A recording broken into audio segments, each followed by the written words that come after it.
final Electoral College prediction based on the latest polls to come out. You guys are not going to want to miss this. Reports, which typically have shown Trump in the lead. However, this now marks the very first time in RCP's aggregate where we see Trump ahead in the national polls. He's ahead by 0.1%. However, this marks a significant time throughout this election cycle and even previous ones, because typically liberals are the ones who dominate when it comes to the popular vote. So with Trump ahead by 0.1%, that just means that if there is any left lean to these polls whatsoever, he's actually up ahead by much more than that 0.1. Words talk, numbers scream, and these numbers are screaming that there has been a significant tightening on a national level. Will Trump win the popular vote? We think that there is a better than 50-50 chance, and rising even as we're 5 days away, that he does. Let's talk about early voting. We have some of the numbers that have come in, and we can see that when it comes to the west coast of the United States and the two main swing states that we're focusing on here, Arizona and Nevada, we can see that out of all of the ballots that have been requested, 23% have been submitted when it comes to Arizona. And of those, 42% come from the Republican side. Now, does this mean that all of those votes are going to go Republican? Possibly not. We're looking at about 90% of those are probably going to swing Republican. Likewise, to the 36% that have voted early for Democrats, about 90% of those will swing that way. Now, this marks a significant shift because, once again, when we look at prior elections, typically Democrats tend to dominate when it comes to early voting. When we go down to Nevada, we can see that it's a very similar story. Out of all of the 20% of early ballots that have been requested, 39% have been cast on the Republican side, versus when you look at the Democrats, 36%, so slightly in the lead there for the Republicans, and a total of 35% when it comes to the independents. What's very interesting about this is we can make some interpretations. This translates to a 53-46. That's a 7-point spread. So that means in early voting, we believe that Donald Trump has about a 5-point lead in early voting, with about 2 points going for the alternative candidates, Libertarian and Green Party. This is better than the Republican Party has done in the last 4 elections on early voting, which means that the ground game for the Republicans is dramatically improved from the previous elections. Now, Election Day is a whole nother matter because it's all about turnout and who can get them out. But before we go there, I can't believe what I'm seeing right here, because in the past 2 elections that I voted in with Donald Trump would be coming from behind each year on election day, because historically Democrats are huge in early voting and not so much on election day. Meanwhile, most Republicans prefer to vote in person on election day. Typically, most Republicans are older and they're old-fashioned. They like to go on election day. So if Trump can maintain this lead going into election day, that would be absolutely monumental for the Republicans, because I have not seen that yet. Previous ones, we can see that there is a solid 9-point shift when it comes to Nevada. When you look at 2020 versus 2024, the Republicans are definitely making their mark when it comes to early voting, and very similar when it comes to Arizona as well. and to break that down further for you, in 2020, Democrats had a 10 percentage point advantage on the early voting. Ballots that were returned registered to Democrats versus independents or Republicans. This year, the Republicans have a 7-point lead on that. So now look at the dramatic difference in there. That's a huge difference. And that is why, when we do quantitative analysis of this, extrapolate a little bit, believe that Trump has about a 5-point lead in Arizona on early voting. And so now we move over to the East Coast and we take a look at some of the other swing states over there, North Carolina and Georgia, 2 states that were very much affected by Hurricane Helene. And we were a little bit concerned about voter suppression that may be happening there due to these circumstances. However, early voting actually looks pretty promising by comparison to previous election cycles. We can see that when it comes to North Carolina, they're actually split. Out of all of the 31 early voter ballots that have been requested and handed in, we can see that it is a deadlock between Republicans and Democrats, both split at 34%.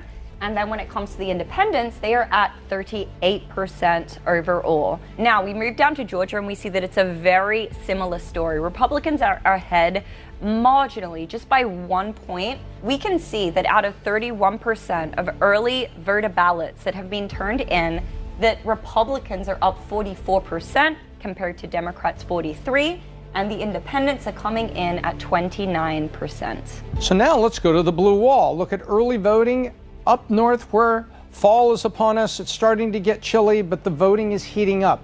If you take a look, interesting in Wisconsin, 50% of the ballots returned. Only 16% of the early ballots have been returned, but 50% of them are Republican registration, 33% Democrat. When you put the independents in there, it's 38.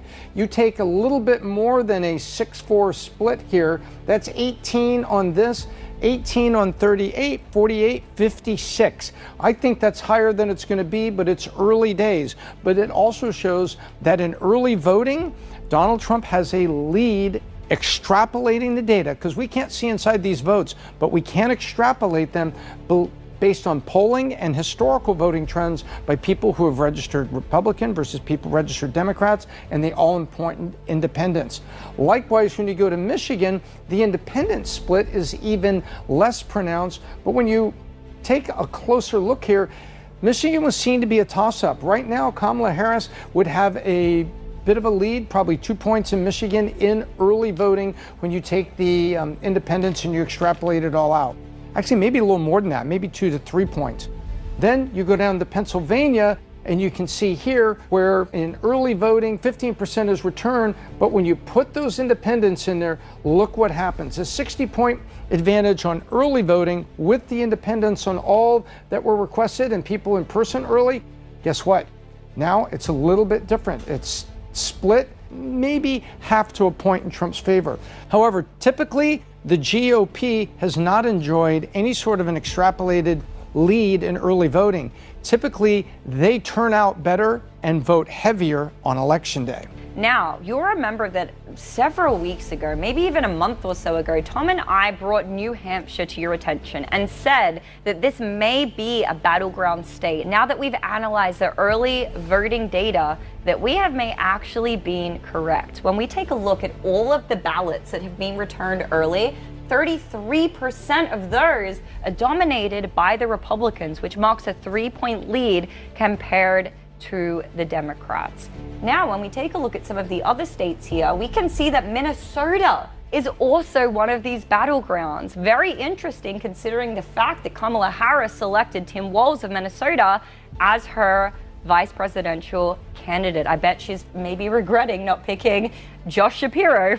Picking Tim Walz was probably the biggest blunder of Kamala Harris's campaign, and there have been many. If Donald Trump can somehow pull off Minnesota, that would be the greatest poetic justice I have ever seen. Pennsylvania is the most consequential state come this election. If Donald Trump wins Pennsylvania, I love the odds. If Kamala chose her running mate that was from Pennsylvania, she would be looking much better in that state. But something that nobody talks about in Pennsylvania is that 80,000 Amish people registered to vote for the very first time this election. From the whispers that I've heard, they are almost all coming out in unison for Donald Trump. So they might single-handedly move the needle for Donald Trump in this election.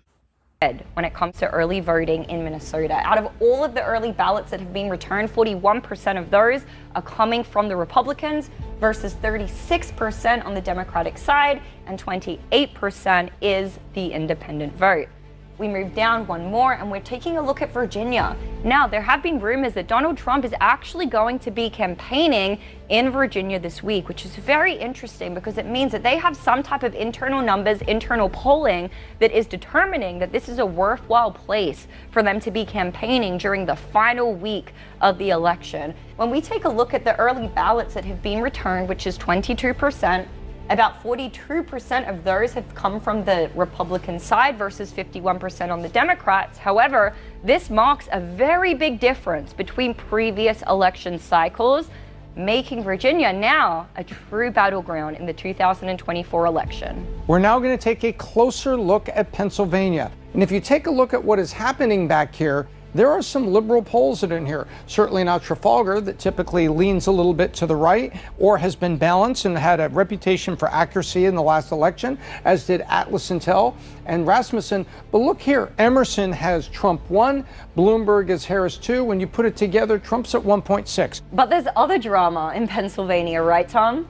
Indeed, there is. In Lancaster County, there is a district attorney has indicated that allegedly there were some applications that were taken by people that were unauthorized to be registering voters or something, or impersonating or doing it inappropriately. Whatever they're allegedly have done, the net is they found several hundred illicit registrations, which they believe could have been turned into requests for absentee or mail-in ballots, which then, of course, get filled out because no one knows where they're being sent, multiple sent to addresses. They bundle them together, vote, make a fake signature on it to align with the name that they've registered to, and dump those ballots in for counting. That's the typical scheme. And in Lancaster, Pennsylvania, they say they're on top of it and they've grabbed bundles of these votes, getting after the bad actors. It just goes to show how important the inspectors and people being alert at the polls is in this election cycle. For people to say there's no fraud, they cannot be certain on that, because you can certainly not say in Lancaster, Pennsylvania, there was no fraud attempted. There's the attempt. We believe Georgia and Arizona are in the lean category, meaning those, I cannot call them safe, but if there's any left lean in the polls, which are already showing a lean, then they are strongly leaning toward Trump. We believe North Carolina is a lean as well, but we all need to wait and find out how the voting in this outlying western area toward the Tennessee border shakes out, because that's the hurricane-affected areas. There are people in the Democrat and Republican parties trying to get them first healthy and safe and get back on their feet following the hurricane, but also in the midst of that, allowing them to participate in the single most important election of our generation. So North Carolina, we believe it's a lean, but if there's 50,000 votes out here that cannot be counted that are expected to be in the 78% Republican range, then that means that North Carolina is still a toss-up, although we categorize it for Trump at this hour. Pennsylvania, we believe it's getting very close to being a lean. I think it's 2.5 points now, Trump, based on all of our analysis. If you put that together and you take Pennsylvania, North Carolina, and Georgia, early in the evening, if it goes this way, we are headed toward 270 lock-in without Arizona and Nevada. We have Nevada for Trump, although it's more of a toss-up, but we think there's just enough data that we're seeing there that we believe it could go to Trump. It's a 6 electoral vote swing, and you can see we're at 82% for 270 and above, with a current estimate, if all of this came true, of 302, long before the polls even close in California, Arizona, Washington, Oregon, and the Pacific Coast.